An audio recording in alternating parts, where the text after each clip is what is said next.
गिरीश पाठक जी। राधे राधे श्री। राधे राधे महाराज जी। महाराज जी, मन के वशीभूत होकर मनुष्य बार बार गलती करके क्षमा मांगता है। भगवान क्या बार बार क्षमा करते हैं या इसकी कोई सीमा है? बहुत वात्सल्य समुद्र भगवान है।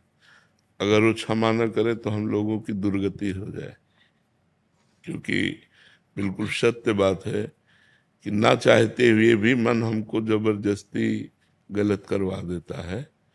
पर हम कोशिश करें, मन को वश में करना नामुमकिन नहीं है, उसको हम कोशिश करें धीरे धीरे धीरे धीरे। अगर हम हठ कर लें तो मन हमसे कुछ करवा नहीं सकता, पर वो हठ आध्यात्मिक होगी। सांसारिक कसम खा लोगे तो मन तोड़वा देगा। बहुत कोशिश करता। हाँ, बहुत ये हम आपकी बात में बिल्कुल सहमत हैं। तो जब तक हमारे अंदर आध्यात्मिक ज्ञान नहीं होगा, नाम जप के द्वारा, शास्त्र स्वाध्याय के द्वारा, सत्संग के द्वारा हम अपनी बुद्धि में विवेक प्रकट करें। जब विवेक प्रकट हो जाएगा तो सही पूछो, कौन सी ऐसी वस्तु है जिसके लिए हम नियम तोड़ दें? सबसे बड़ा संसार का सुख काम सुख रखा गया है। जिन स्थानों को स्पर्श करके हम साबुन और रज से हाथ धोते हैं, उन स्थानों में हम अपनी पवित्रता और अपने नियम को तोड़ करके मन के अधीन हो जाते हैं। ये आप तो गृहस्थ में हो, हम भगवत मार्ग के पथिकों की भी बात करते हैं कि जो साधक सावधान नहीं रहते, उनको ये मन घसीट करके इन्हीं गंदी बातों में डाल देता है। चलने वालों में हजारों में कोई एक दो निकल पाते हैं, नहीं तो मार के गिरा देता है मन। ये मन बहुत ही चंचल है और ये अधोगामी है। अधोगामी माने नीचे की तरफ जाने वाला। अगर इसको छोड़ दो तो ये गंदी बातों में ही जाएगा। तीन ऐसी बातें हैं जिनमें मनुष्य को महासुख की अनुभूति जैसा लगता है। यदि हमें सुंदर स्त्री मिल जाए, पुरुष के अंदर रहता है, या सुंदर पुरुष मिल जाए, स्त्री के अंदर रहता है, या जैसा भी भाव, हम सुखी हो जाए। यदि हमें मनोवांछित धन मिल जाए तो हम सुखी हो जाए। हमारा बड़ा नाम हो जाए, प्रतिष्ठा हो जाए तो हम सुखी हो जाए। तीन बातें रखी गई हैं पूरी माया को छान करके, कंचन, कामिनी और कीर्ति। वित्तैषणा, पुत्रैषणा, लोकैषणा, कंचन, कामिनी, कीर्ति। इसी का सारा विस्तार है सुखों का। अगर हम भगवान के चरणों में अपने चित्त को नहीं लगाएंगे, भगवान से चित्त लगाने के लिए गुरु के चरणों में चित्त लगाना, और गुरु के चरणों में चित्त लगाने का मतलब उनकी आज्ञा का पालन करना। संत और गुरु की आज्ञा का पालन करने से हम में आध्यात्मिक बल आता है, और उसी बल से हम अपनी इंद्रिय और मन को निग्रह कर सकते हैं, भोगों से हटा सकते हैं। अन्यथा कोई चांस नहीं है। आप कसम खा लो, चाहे गंगा की, चाहे राम की, चाहे हरि की, चाहे माँ की, किसी की भी कसम खा लो, ये सब तोड़वा देगा। जब ये अपने आप में आएगा ना, तो जैसे हाथी है ना, हर जंजीर को तोड़ देता है, ऐसे मन मत वाला गजराज है, ये तोड़ करके जबरदस्ती विषयों में गिरा ही देगा। यद्यपि आपकी इच्छा नहीं है कि मैं ऐसा गलत ना करूं, फिर भी आपसे गलत करवा देगा। इसलिए मामेवे प्रपद्यन्ते माया में ताम तरन्ति। श्री भगवान कहते हैं मेरी शरण में हो जाओ, मन मना भो मद भक्तो माद्याजी माम नमस्कुरु। मेरे को प्रणाम करो, मेरा नाम जप करो, मेरे में मन लगाओ, जीत जाओगे। भजन करना पड़ेगा। अच्छा, भजन करना साधारण काम नहीं है। बड़ा असाधारण काम है, क्योंकि विषयाकार मन भजन में लगेगा ही नहीं। तो हमें धीरे धीरे पहले नींव सुधारनी है। भोजन, भजन की नींव है भोजन। जैसा खाओ अन्न वैसा बने मन। तो यदि हमारा भोजन ठीक नहीं होगा तो हमारा मन भजन में नहीं लगेगा। हमारा खान पान ठीक होना चाहिए। तो अगर हमारा पेय पदार्थ पवित्र है तो हमारी बुद्धि पवित्र रहेगी। अगर पेय पदार्थ अशुद्ध है तो हमारी बुद्धि को अशुद्ध कर देगा। ये थोड़ी देर के लिए आपको सुखद लगेंगी, लेकिन आपके स्वास्थ्य और आपकी बुद्धि की पवित्रता को नष्ट कर देंगी, क्योंकि पवित्र जल नहीं है। आप अपने घर में पवित्र जल में नींबू डाल करके, चीनी डाल करके, ठंडा करके पिए, ये सतोगुणी हो गया। तो रजोगुणी और तमोगुणी आहार से हमारा मन विषयाकार होगा, अपवित्र होगा, ना कि भजन में लगेगा। हमें सतोगुणी भोजन, सतोगुणी पेय पदार्थ, सतोगुणी दृश्य, आसपास का वातावरण सतोगुण, तो हमारा भजन बनेगा, नहीं तो भजन नहीं बनेगा। थोड़ा सा भी कुसंग एक बहुत बड़े महात्मा को भी गिरा सकता है। जो 20 साल से संयम में चल रहा है, थोड़ा सा कुसंग, छेद होते ही, छिद्र होते ही दोष अपना प्रभाव वहां जाके दिखा देगा। हिरनी से पैदा हुए थे ऋष्य श्रृंग ऋषि नाम, जिन्हें श्रृंगी ऋषि सरल भाषा में कहते हैं, वैसे शास्त्री उनका नाम ऋष्य श्रृंग। वो हिरनी से पैदा हुए थे, स्त्री से नहीं पैदा हुए थे। विभांडक ऋषि के पुत्र थे।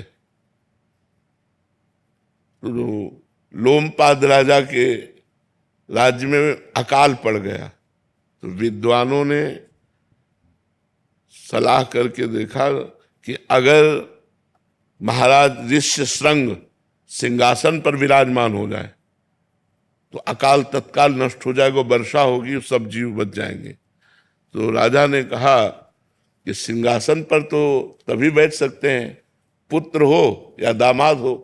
भाई पुत्र नहीं है तो पुत्री है, पुत्री का पति। तो पुत्री थी, जो महाराज दशरथ जी की पुत्री थी, वही दोनों मित्र थे, तो उन्होंने उनको दे दिया था। महाराज ऋष्य श्रृंग ने कभी स्त्री नहीं देखी थी। काम का प्रसंग की तो बात जाने दो। देखो संग का प्रभाव। बहुत सी वैश्याएं बुलाई गई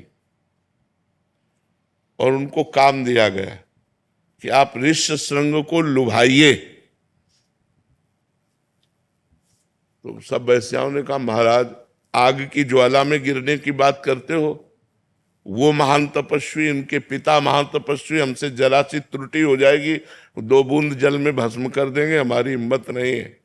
तो राजा ने कहा, संपूर्ण प्रजा की रक्षा के लिए यदि अपने प्राण भी देने पड़े तो हितकर होता है। आप लोग जितना धन चाहेंगे हम देंगे, आप एक बार ऋष्य श्रृंग ऋषि को लुभाइए।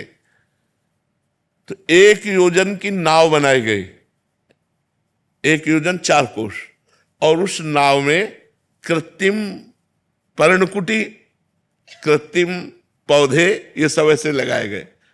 और 9 युवतियां 16, 18, 20 की, 10, 15 ऐसे सब श्रृंगार करके अब वो नाव चली जल में। और जहां महाराज का आश्रम था वहां नाव किनारे लगी। उनमें से सबसे प्रवीण 9 युवती अंगूर का रस, ये सब विविध प्रकार के पदार्थ लेकर के पहुंची। और तब पहुंची जब बताया गुप्तचर ने कि विभांडक ऋषि कंदमूल फल लेने के लिए आश्रम से निकल चुके। जो ही वो गए तो उन्होंने देखा है तो कोई ऋषि दिव्य देश के पधारे। उन्होंने कभी स्त्री देखा ही नहीं था, वो तो बस ऋषि के सिवा किसी को जानते ही नहीं थे। तो मृगचर में बिछाया और कहा, ये ऋषिवर बैठ जाइए। तो भला वो इतने महान तपस्वी ऋषि के दिए हुए आसन पर कैसे बैठ सकती। तो आसन को प्रणाम किया और कहा, मैंने नियम लिया है कि मैं किसी के दिए हुए आसन पर नहीं बैठती। हम अपने आसन पर, वो अपना कोमल बिछा के बैठ गए। कंदमूल फल लाए तो उनका नहीं, मैं किसी का दिया नहीं पाते, हमारे पास है, आप कहो तो आपको भी पवा दे। तो गुलरी और पीपर और पाकर और कंदमूल फल खाने वाले, अंगूर का रस, ये रस वो रस, विविध प्रकार के रस और मादकता भरे हुए उनको दिए। उनको तो बहुत अच्छे लगे, उन्होंने पी लिया और कहा ऋषि आपकी जटाएं और मेरी जटाओं में बड़ा अंतर है, मेरी जटाओं में तो गांठ पड़ी हुई, आपकी कोमल जटाएं हैं। तो बोले हमारे देश के ऋषि ऐसे ही है, उनको पता है कि ये कोई ऋषि है। अब उनको मादक वस्तु पिलाई, अब वो भूमि पूरी घूमने लगी, बस ये खवा के पिला के और तुरंत वहां से के हमारे नियम का समय हो रहा है साधना का, मैं जा रही हूं, और वो चले। अब वो ऐसे बैठे, विभांडक ऋषि आए तो उन्होंने कहा बेटा तुम कैसे अस्वस्थ से बैठे हो, यज्ञशाला की अग्नि बुझने जा रही है, न तुमने हवन किया है, न तुम दिनचर्या। तुम बोले पिताश्री ये पृथ्वी घूमती नजर आती है, और रोने लगे। उन्होंने कहा अब मुझे आपके गले नहीं लगना, मुझे उस ऋषि के गले लगना जो ऋषि आए थे। तो उन्होंने कहा कौन ऋषि यहां से आ सकता है? तो ध्यानस्थ हुए, ध्यान में दे। अरे उन्होंने कहा बेटा ये राक्षसी प्रवृत्तियों की ऐसी चाल होती है, तुम कभी अब ऐसे ऋषि नहीं होते। कुछ नहीं समझ में आया केवल एक बार के मिलन में। अब हफ्ता 10 दिन में फिर कंदमूल फल लेके ले गए, सुचला जी के विभांडक ऋषि गए, वही फिर आई सज धज कर वैसे ही। अब तो लिपट गए ऋष्य श्रृंग और कहा ऋषि मुझे अपने आश्रम में ले चलो, मुझे नहीं रहना इस आश्रम में और नहीं रहना अपने पिता के साथ, मुझे अपने। तो बोले हमारे आश्रम में तो हमारे जैसे ही ऋषि होंगे। बोले बस आप जैसे ऋषियों के बीच में ही रहना है। महाभारत में पूरा भगवान श्री कृष्ण द्वैपायन व्यास देव जी ने लिखा है। अब वो ले गए तो नाव चार कोस की, एक योजन का मतलब 4 कोस की नाव थी, और उसी में पूरा पर्णकुटी और सब। महाराज जो मृगी से पैदा हुए थे वो शादी किए और महाराज सिंहासन पर विराजमान किए। तो हम लोग तो माता से पैदा है और हम लोग अन्न पा रहे हैं। यदि थोड़ा भी छूट मन को दे दी जाए तो ये मन नरकगामी बना देगा। बहुत चंचल मन है, इसको साधना के द्वारा और भजन के द्वारा और दूरी बना के अगर हमें सही ढंग से चलना है तो एक दूसरे की दूरी बनानी होगी। हमें पता है मैं यहां गिर जाऊंगा तो मुझे नहीं जाना चाहिए, मुझे दूरी बनानी चाहिए। तो ऐसे ही गृहस्थ धर्म में है कि अपनी पत्नी से केवल अपना भाव रखे, अन्य माताओं बहनों के प्रति पवित्र भाव रखे और एकांत में कभी उनसे ज्यादा देर ना मिले, नहीं तो मन हमारा बड़ा चंचल है, वो कभी खराब होकर के गलत आचरण कर ही सकता है। इसलिए साधना के द्वारा, इसे भजन के द्वारा रोका जा सकता है, दूसरा कोई उपाय नहीं। बड़े बड़े ऋषि मुनियों को ये भ्रष्ट कर देता है, मन बड़ा चंचल है। एक बार एक जंगल में ऋषि रहते थे, प्रभुदत्त ब्रह्मचारी जी की बाणी से कथा है।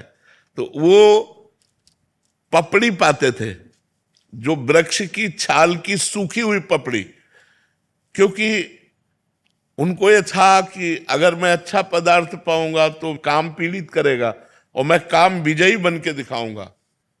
तो 12 वर्ष उन्होंने वृक्ष के सूखी छाल की पपड़ी पा करके और कठिन भजन किया। अब तो महातेजस्वी हो गए। एक दिन काम प्रकट हुआ और कहा क्या तुम समझते हो कि तुमने काम पर विजय प्राप्त कर ली? तो उनका एक काम क्या, हजारों काम पर विजय प्राप्त कर चुका हूं।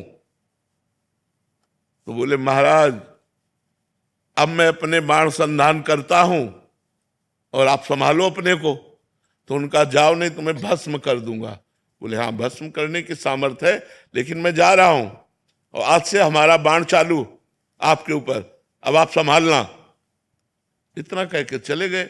अब वो ऋषि ये समझ नहीं पाए कि काम कौन से बाणों का संधान करेगा। अब जहां जहां वो पपड़ी खाते थे, वृक्ष की पपड़ी, वहां वहां हलवा घी का। ऋषि ने जब देखा कि वृक्षों के जितने वृक्ष उस जंगल में सब में हलवा लगा हुआ, तो उनका ये मेरे तप से भयभीत होकर वृक्ष हमें लगता है कोई स्वादिष्ट पदार्थ देने लगे, अब वो खाने लगे। अब 10वें वृक्ष से जब पाया तो आधा किलो हलवा तो गया ना, तो अब हड्डी के ऊपर मांस बढ़ना शुरू हुआ। महीना हुआ, एक दिन छम छम छम छम पायल करती हुई और एक कटोरा लिए हुए, जे ही देखा ऋषि आ रहे तो ऐसे हलवा लगा के भाग। उनका ए खड़ी हो जाओ, तुम कौन हो? क्या ये स्वादिष्ट पदार्थ तुम लगाती थी? तो उनका हाँ महाराज। तो भाग क्यों रहे हो? मैं आपके तप से भयभीत हूं। बोले नहीं नहीं नहीं, महीनों से इतना स्वादिष्ट पदार्थ पवा रहे, क्योंकि पहले अन्न जाएगा तो बुद्धि बदलेगी ना। तुम इतना स्वादिष्ट पदार्थ पवा रहे, तुम भयभीत क्यों हो रही हो? तुम बोले महाराज, वृक्ष में चुपचाप इसलिए लगा जाती थी कि आपकी सेवा बन जाए, मैं आपकी सेवा करना चाहती हूं। बोले लाओ कटोरा, वृक्ष में लगाने की जरूरत नहीं है। अब रोज कटोरा लेके तुम ले आ जाना, मैं इस कुटिया में रहता हूं। कटोरा लेके आने लगी। काम ने चैलेंज किया था, मैं अपना बाण संधान कर रहा हूं, तुम सावधान। फिर एक दिन पूछा, तुम इस जंगल में क्यों रहती हो? तो उनका मेरी माँ तपस्विनी है, तो मैं अपनी माँ के साथ रहती हूं। तो आखिरकार तुम्हें ब्याह तो करना ही पड़ेगा। कहा ये तो माँ का विषय है, मेरा विषय तो है नहीं, ये तो माँ जाने। नहीं, अगर आप राजी हो ब्याह करने के लिए तो मैं कैसा रहूंगा आपके लिए? अरे महाराज, हम तो आपकी सेवा में लगी है, हम तो आपकी सेवा में लगी है, आप आदेश कीजिए। तो बोले माँ से बात करके आप कल आना। बोले अवश्य। दूसरे दिन पधारी, महाराज मैं निराश हूं, ब्याह नहीं हो सकता। बोले क्यों? निराशा क्यों? बोले माँ ने एक शर्त रखी है कि अपना मुंह काला करके मुझे पीठ में बैठाल कर और अपनी कुटिया से और मेरी माँ की कुटिया तक आपको घुटनों के बल चलना पड़ेगा, और मैं आपकी पीठ में, और ऐसा मैं आपसे करवाना नहीं चाहती। तो उनका अगर संध्या काल में ये काम हो जाए तो? बोले वो काल कोई भी हो, लेकिन आपको ये करना पड़ेगा अगर ब्याह करना है। महाराज राजी हो गए, मुंह काला किया, पीठ पे बैठाला, घुटने के बल चले। और जब वहां पहुंचे तो काम खड़ा था। उसने कहा ये मेरी रची हुई माया है, मैं ही हूं इसका स्वामी, बोल तेरी तपस्या कहां गई? ये कहो कि मैं तेरी तपस्या नष्ट नहीं की, केवल केवल दिखाया है तुझे कि अगर तू तपस्या का अहंकार करेगा तो देख घुटने के बल चल रहा, मेरी माया तेरे पीठ पर बैठी हुई है। तो ये मन बड़े बड़े ऋषि मुनियों को मोहित कर दिया। हम तुम तो बहुत छोटे लोग हैं, बहुत छोटी सामर्थ्य है, इसलिए भगवान का आश्रय ले लो। सीम की चाप सके को तासु, बड़ रखवार रमापति जासु। भगवान जिसकी रक्षा करते वही अपनी धर्म से, पवित्रता से चल सकता है। इसलिए नाम जप करो और भगवान के आश्रित रहो।